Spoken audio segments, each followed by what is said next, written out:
Hey, salut à tous, c'est Viper. Aujourd'hui, on se retrouve pour une nouvelle vidéo en top ladder. Donc aujourd'hui, on se retrouve sur le petit compte. Donc on va analyser quelques replays parce que récemment, comme vous pouvez le voir, je suis passé en champion suprême. Donc là, je suis à 1880 trophées. Je crois que j'étais à genre 85% de win rate. Et j'étais top 50 quand je suis arrivé en champion suprême. Donc là, j'ai un peu baissé en classement, mais bon, c'est pas grave. Donc on va pas perdre plus de temps, on va partir directement pour des combats parce qu'il y a vraiment des très très beaux replays, donc c'est parti. Et on part directement pour le premier replay contre Marcelo qui, comme vous pouvez le voir, joue un petit deck électro-géant. Donc j'en ai vraiment rencontré beaucoup dans mon rush, donc heureusement on s'en est plutôt bien sorti, donc c'est cool. Donc là directement il va mettre son shader, donc je vais mettre ma Valkyrie pour aller tanker ça. Et peut-être une bûche en plus, ouais, pour éviter que ma Valkyrie se fasse trop détruire non plus. Et là, je crois que ouais, je vais attendre un peu que son Phoenix avance comme ça. Je vais activer ma tour du roi avec ma petite tornade, voilà, juste ici. Et malheureusement, je sais pas du tout pourquoi, mais le Phoenix n'a pas été attiré sur ma tour du roi, alors que normalement, il est censé être attiré dans ce placement. Donc ouais, déjà, dès le début, là, on se fait un peu pisser dessus par le jeu. Et en plus de ça, le feu à barbe, je crois qu'il y a mis un coup, plus la foudre, qui me mettent super cher. Et comment dire que j'ai déjà 1400 points de vie d'avance contre un deck électro-géant. Donc autant dire que ça se passe pas très bien.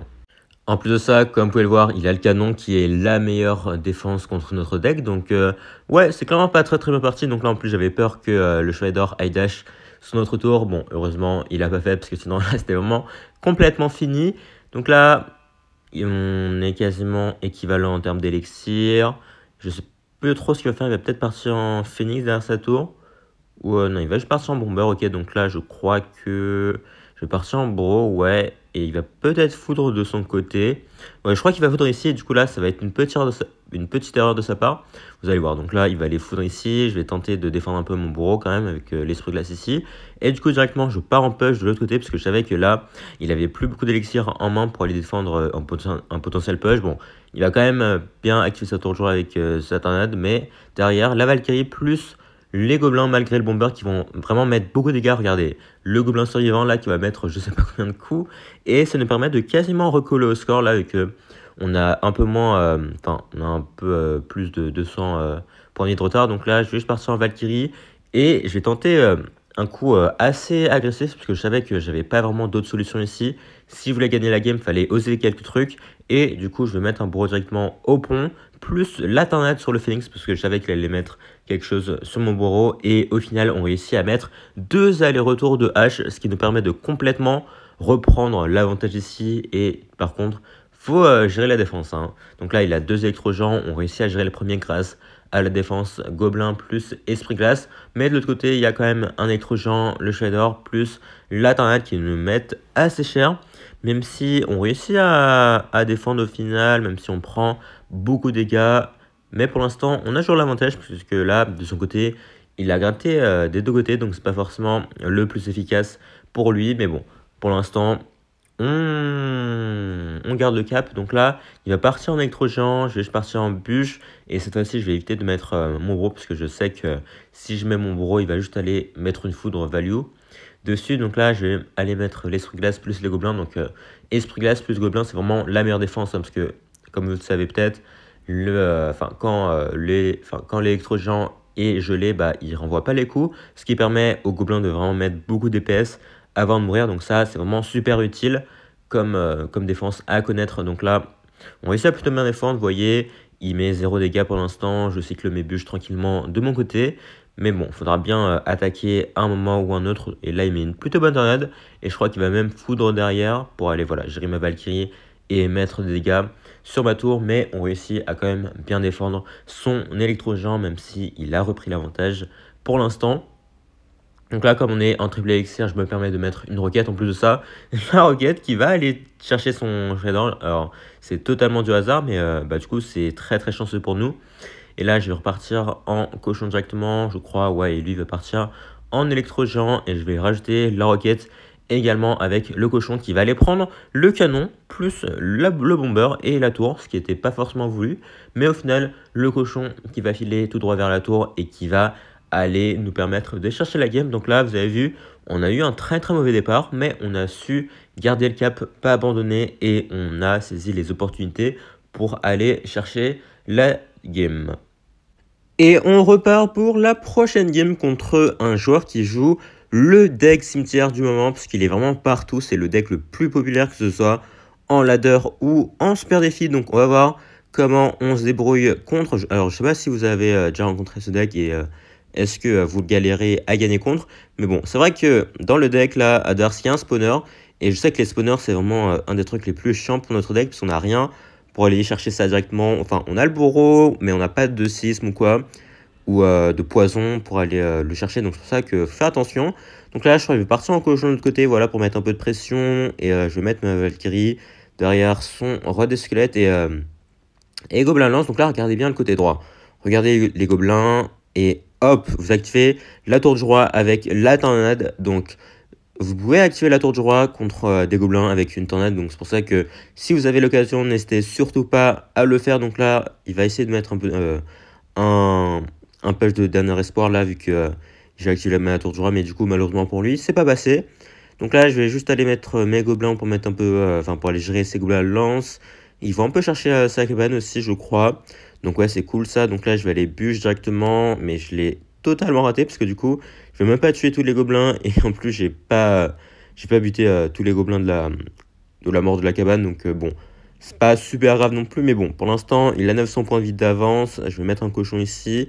Et lui, il va défendre, voilà, avec ses gobelins et son roi de squelettes. Et je crois que ça met un coup. Ah non. Ok, ça mettra pas de coup, donc pour l'instant, il a l'avantage, mais sur le long terme, la tour du roi va clairement nous carry contre lui. Donc là, il va, je crois qu'il va mettre son phénix et moi je vais mettre mon bro assez haut pour éviter le poison rentable de sa part. Donc quoique je crois qu'il va quand même mettre son poison finalement, ouais. Ok, pour l'instant, vous voyez, je peux pas vraiment mettre de la pression parce qu'il a quand même une cabane sur le board. Il a pas mal de troupes qui mettent de la pression, donc voilà, pour l'instant, je suis assez passif.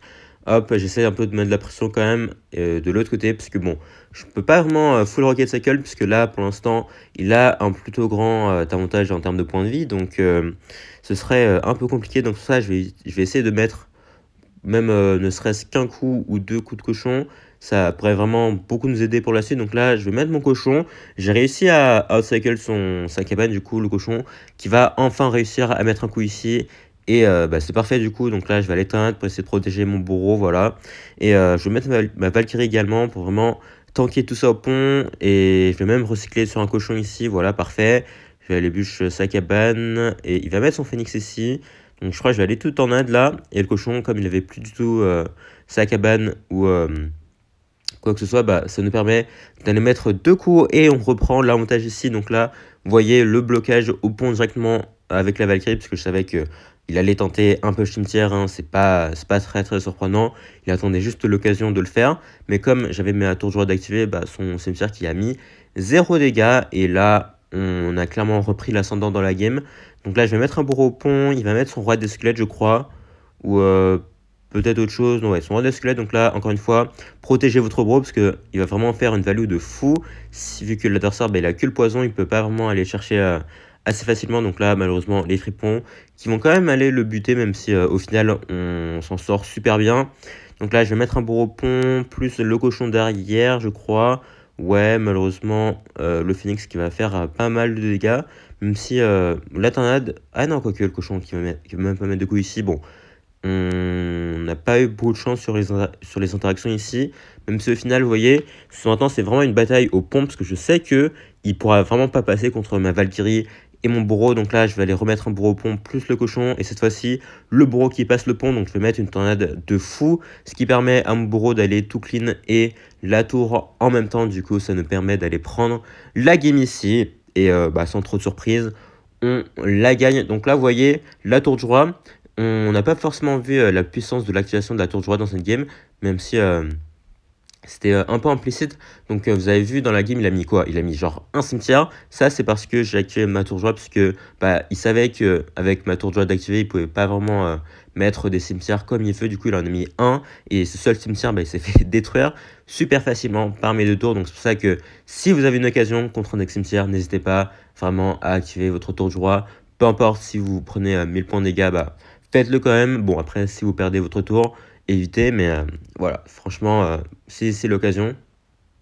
Et on enchaîne avec la prochaine game contre Nathan. Donc il joue un petit deck lockbait assez classique, enfin classique, l'autre version classique avec les fripons, le prince, et par contre il avait un fantôme Montréal, donc ça c'était un peu différent. Donc là je vais juste aller mettre mon bourreau. Donc pour l'instant je me disais que c'était peut-être un lockbait classique, mais bon au fur et à mesure on verra que ce sera pas un lockbait classique du coup. Donc là je vais aller mettre mon bourreau plus mon cochon pour mettre de la pression. Là je vais mettre ma tornade. Malheureusement, ma tornade qui arrive beaucoup trop tard. Du coup, bon, au final, mon cochon qui a quand même mis beaucoup de dégâts, mais j'aurais pu mettre encore plus de dégâts si le bourreau avait buté la princesse et le fantôme royal. Mais bon, on va se contenter de ça pour l'instant. Je vais pas aller esprit glace son prince parce que j'avais peur qu'il mette quelque chose pour mettre de la pression. C'est pour ça que j'ai préféré garder mon esprit glace en main et le garder pour un prochain push au cas où. Mais du coup, il réussit à reprendre l'avantage là et de 300 et 400 points de vie quasiment.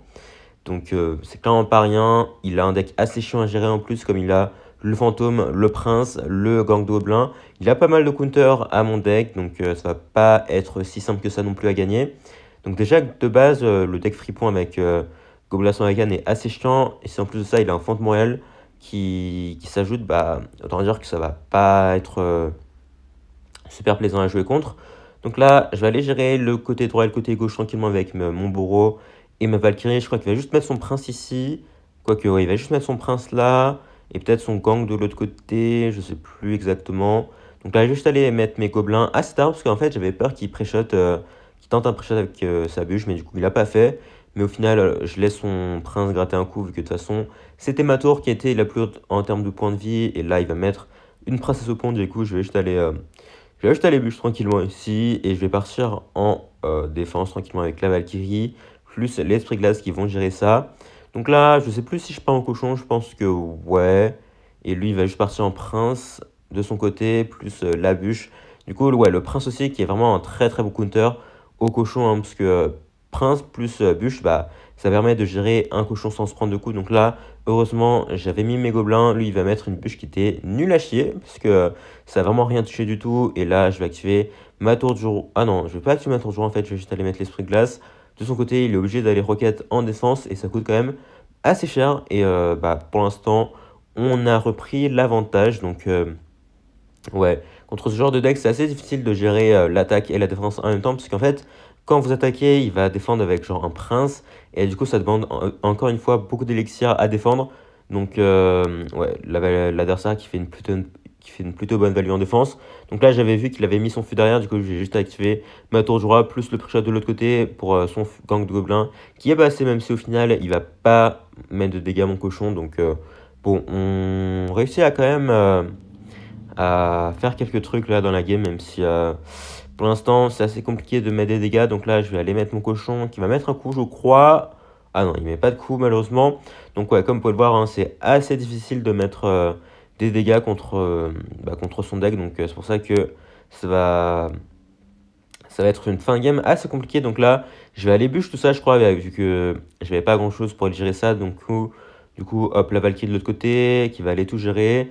Et le cochon en plus la tornade je crois pour essayer d'aller gérer le gang, même si au final on n'a pas mis plus de dégâts que ça. Donc là je vais aller partir en cochon je crois, pour essayer de mettre un peu de pression, vu que je savais que là il avait vraiment plus d'élixir et au final il avait plus que le fantôme. Et bah ce sera pas assez pour défendre ici, vu que le cochon va mettre 2 coups et prendre la tour en même temps. Donc là c'était vraiment une game assez compliquée, hein. Normalement de base je m'en sors mieux que ça contre ce genre de deck. Je sais pas si c'était le niveau 13 ou quoi qui a rendu la game un peu plus compliquée, mais ouais, l'adversaire qui a vraiment pas mal joué, vu que bah il défendait bien, même s'il y a quelques moments mon cochon qui a pu mettre quelques coups en soum soum. Donc voilà. Et pour le dernier replay de cette vidéo, on va prendre le replay contre Roaking. Donc pour info, c'était... Enfin, je me suis tapé 2 siege de suite, genre le premier là, le premier enfin le premier combat de cette vidéo et celui-là, bah, c'était 2 combats enchaînés et en plus de ça, c'était mon combat pour le champion suprême. Donc autant dire que j'avais un peu le seum, hein. Donc là, directement, je mets le cochon qui met 2 coups. Donc ça, c'est pas mal, mais du coup, il part directement en électro-géant au pont. Donc là, je suis obligé de mettre mes gobelins pour défendre, mais comme j'avais pas tant d'élixir que ça, bah, l'électro-géant qui va quand même me mettre assez cher et il reprend l'avantage directement de 400 points de vie. Bon, pour le moment, c'est correct, mais voilà, vous allez voir que cette fin de game va vraiment être incroyable. J'avoue que je sais pas du tout comment je l'ai gagné, mais bon, voilà, je l'ai gagné sans trop surprise. Donc là, il va partir en chevalet d'or. Bon, je suis obligé de mettre ma Valkyrie du même côté et il va peut-être mettre son canon ou je sais plus trop. Ouais, il va mettre son canon, du coup, je mets mon cochon de l'autre côté, mais de toute façon, il aura sa tornade également pour aller activer sa tour de roi qui va le faire sans trop de surprise. Donc là, pour l'instant, début assez classique. On a 400 points de vie d'écart comme si on avait mis aucun dégât sur les tours en fait. Donc là, il met son phoenix derrière sa tour. Je mets mon bourreau derrière ma tour. Il va aller foudre, je crois. Ouais. Ouais. Bon, en fait, je suis un peu obligé de mettre mon bourreau à chaque fois du même côté parce que bah, je peux pas vraiment gâcher de l'élixir dans ce genre de deck parce que si j'attends et que son phoenix avance, bah, il va juste partir en électro-géant en pont. Et là, très très belle interaction pour moi parce que du coup, vous voyez, la Valkyrie qui a poussé le cochon et le cochon qui n'a pas été attiré par le canon adverse du coup. Et ça nous met super bien vu qu'on réussit à reprendre un montage là. Et là, c'était vraiment beaucoup de chance quand même. Mais bon, faut de la chance quand même hein, faut de la chance parce que bon, c'est un peu de la malchance de tomber sur 2 électro-géants d'affilée, donc ça contrebalance un peu. Donc ouais, comme je l'ai dit, le bro toujours derrière la tour, même si l'adversaire va le foot, parce que bah, il survit dans tous les cas, donc il va pouvoir faire de la value sur la map, même si l'adversaire va faire de la value avec sa foudre. C'est vraiment important d'avoir le bro sur la map. Donc là, je vais partir en cochon, bon comme d'habitude, il a son canon, du coup là, je vais mettre mon bro au pont, parce que je savais que bah, sans mettre ça au pont, il allait juste faire de la value avec sa foot. Donc je vais éviter quand même à chaque fois de lui donner de la value si je peux. Donc là, il va juste partir en bomber. Je vais aller défendre mon bourreau qui va aller mettre quelques dégâts. Du coup, vous voyez, j'évite qu'il parte en pêche vu qu'à chaque fois, je bloque au pont. Du coup, ça me permet de gratter en même temps avec ma tornade et ma bûche. Donc là, il va en profiter comme j'ai mis mon bourreau au pont de mettre son électro géant là. Donc là, je vais juste aller défendre tranquillement et j'ai totalement raté ma tornade. Là, c'était ma grosse erreur vu que du coup, vous voyez, comme j'ai pas chopé son électro-géant et son bomber, bah, ils sont restés en vie. Et là, il va en plus pré-shot mon bro avec son fût à barbare. Donc là, c'est vraiment bien joué de sa part. Là, je vais mettre Valkyrie en plus. Mais son Phoenix repop. Donc là, vraiment, tout va mal pour moi. Vraiment, j'ai l'impression que tous les astres étaient alignés pour que je perde. Bon, c'était surtout de ma faute de base. Mais c'était quand même super chaud là. Donc là, je vais juste aller mettre mes gobelins plus l'esprit glace. Heureusement, j'arrive à sauver la case. Et il va pas mettre de dégâts avec son électro-géant. Mais là, on est bientôt en triple élixir. Il a 400 points de vie d'avance. Il a beaucoup d'élixir d'avance aussi. Donc, autant dire que là, j'étais pas dans une position très très favorable. Donc là, je crois qu'il va peut-être foudre. Non, il va juste partir en électro-géant et foudre derrière, je crois. Donc là, malheureusement, je suis obligé de tornade ici. Mais la foudre qui va être une grosse portée. Du coup, il va pouvoir chercher le bourreau plus la Valkyrie en même temps. Du coup, là, je suis obligé de mettre ma roquette. Parce que bon, contre un électro-géant, faut pas vraiment compter sur le cochon. Là, je suis obligé de mettre ma Valkyrie pour tanker tout ça. Il va partir en électro-géant derrière, évidemment. Donc là, c'était vraiment juste une question de défense. Il fallait défendre parfaitement si je voulais avoir une chance de gagner la game. Donc là, je vais partir en gobelin plus esprit glace comme d'habitude pour défendre. Plus la tornade d'ici et la bûche, ouais. Donc là, mon but, en fait, c'était juste de cycler 2 roquettes et cycler mes 2 petits sorts. Parce que je savais qu'en 20 secondes, il n'allait pas avoir le temps d'aller cycler sur 2 roquettes. Enfin, 2 roquettes, 2 foudres. Du coup, là, mon but, voilà, c'était de défendre parfaitement. Mais bon, c'était quand même super compliqué de faire ça, vous voyez. Là, il a quand même un électro-géant plus la foudre sur la map. Mais du coup, là, la tornade qui arrive au dernier moment. Là, j'avais très peur que le bomber high tape sur la tour. Mais du coup, je pars directement en roquette. 3 secondes. Il y a le shader sur la map. Je mets mon esprit de glace. Mais du coup, le shader qui va pas dash sur la tour. Et la roquette qui fait assez de dégâts pour qu'on réussisse à reprendre l'avantage. Et au final, on réussit à reprendre la game. Donc la game était vraiment super folle. Je sais pas du tout comment j'ai réussi à la gagner honnêtement là. À la fin, encore une fois, je pensais que j'allais perdre. mais j'ai réussi à renverser la tendance, donc ça fait super plaisir contre un match-up qui est clairement pas simple du tout et qui est même très très compliqué. Et au final, voilà, c'est ce qui m'a permis de finir à 85% de win rate. J'aurais pu faire mieux, j'aurais pu faire pire, mais au final, je suis content parce que j'ai réussi à battre tous les électro-gens sur lesquels je suis tombé, je crois. Donc, c'est euh, c'est une belle fierté, enfin, sur ce compte, parce que sinon, sur mon gros compte, j'ai perdu contre un électro-gens, je crois. Donc voilà, en tout cas, c'était une petite vidéo sur mon cochon parce que voilà, le ladder classique est de retour, donc on se fait plaisir avec les vidéos dessus. Donc en tout cas, sur ce, on va se laisser ici. Merci à tous d'avoir suivi la vidéo. Si ça vous a plu, n'hésitez pas à lâcher un like, vous abonner et à laisser un commentaire. Et surtout, portez bien. Ciao!